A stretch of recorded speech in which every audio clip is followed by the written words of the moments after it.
Good morning, everybody. Change of scenery to get our video started today because I want to introduce you to my dog who is currently sleeping, but I'm going to show you him anyways. Say hi, Braun. Say hello, students. We miss you.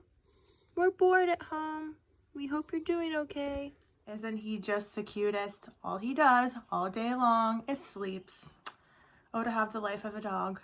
I wanted to give you this week's schedule and just give you a few little reminders and updates about how things have been going with assignments. So for our academic classes, you are going to be reading chapters 4 and 5 of Mice and Men. So like I said, this book is really short, but I want to make sure you have enough time to work on each of these chapters and get through your questions.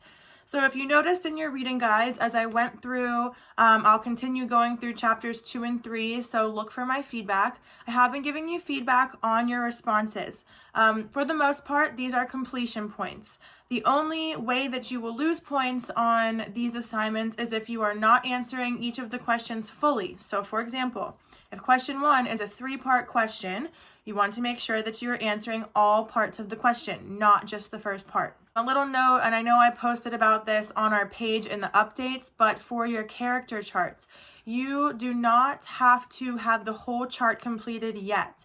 This is something that you're working on as we go because these characters develop from the beginning to the end of the story. So what I am going to be doing is checking in to make sure that you are filling it in as we go and adding things as we get to know more about these characters. So those checkpoints are going to be, do you have a few points here and there for different characters that we've met up to the point that we've read?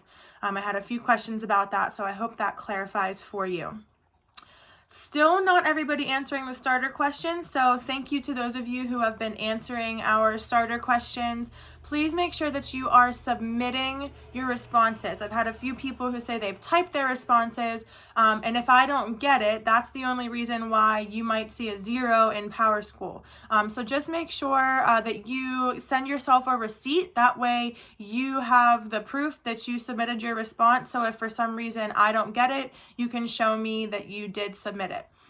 So those again are just completion, making sure that you're reading directions. So if it says 3 to 5 sentences in your response, then a 2-sentence response will not get you full credit. So please make sure you're reading directions for every assignment. At this point, most of your annotated bibliographies are all updated. A few comments in PowerSchool, and if you would like any more feedback as to why you got the grade that you did, then just email me and I'd be happy to go more in depth with what your score was.